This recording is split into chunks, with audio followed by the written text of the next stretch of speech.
স্বৈরাচারী হওয়া সম্ভব? এই জন্য ক্ষমতার ভারসাম্য লাগে।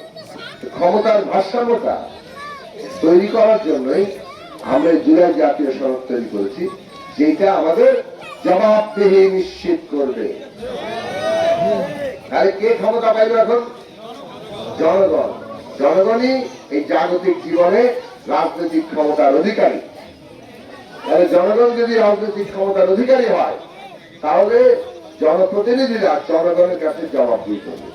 এইটা আমাদের যাতে আর ভবিষ্যতে কেউ স্বৈরাচারী ফাঁসিবাদী হতে না পারে, রাষ্ট্রটাকে নিজের পকেটে ঢুকিয়ে ফেলতে না পারে, গুম খুন হামলা মামলা অত্যাচার, রাষ্ট্রীয় বাহিনী আমার ট্যাক্সের পয়সায় যে পুলিশ এবং অন্যান্য সংস্থা চলে, তাদের দিয়ে আমারই সন্তানের বুকে গুলি করা, এইটা আমাদের বন্ধ করতে হবে। তাহলে এই হ্যাঁ ভোট দিবেন যাতে জুলাই জাতীয় সনদ পাস হয়। আপনারা পাস করলেই তারপরে সংসদে যাবে, ঠিক আছে?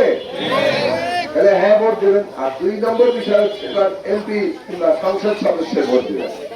সেই ভোটটা কোথায় দিবেন? আচ্ছা, মাত্রায় কেন দিবেন? কারণ একটা আছে, সেটা হচ্ছে এই যে একটু আগে করে একটা প্রাইভেট স্কুলের দাবি করা হবে।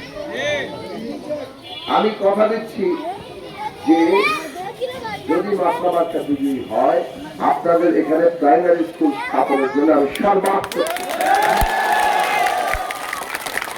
এরকম অনেক দাবি দেওয়া আছে। এই যে আমাদের নারী ভোটার এখন সব বসে আছেন, তো যেখানেই গেছি সবাই বলছে আমাদের রান্নার চুলায় গ্যাস নাই, আছে গ্যাস?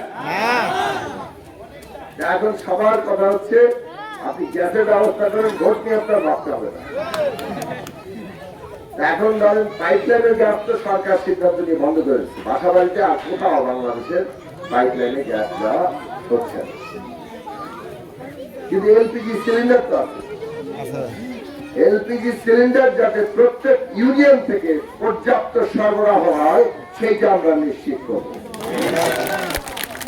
এটা হচ্ছে একটা কাজ। আর আমরা একটা দীর্ঘদিন ধরে একটা বিষয় নিয়ে দাবি করে আন্দোলন করতেছি, সেটা সরকারের কাছে তুলে ধরবো যে প্রত্যেক পরিবার মাসে একটা সিলিন্ডার, একটা পরিবার মাসে একটা সিলিন্ডার কম দামে পাবে। রেশনিং যেমন থাকে, একটা কম দামে পাবে। আপনার যদি 2টা সিলিন্ডার লাগে, দ্বিতীয়টা আপনাকে বাজার দামে কিনতে হবে, কিন্তু একটা সিলিন্ডার আপনি কম দামে পাবেন। এইটা আশা করি পরবর্তী যে সরকার গঠিত হবে, সেই সরকারের কাছ থেকে আমরা দাবিটা আদায় করে ছাড়বো।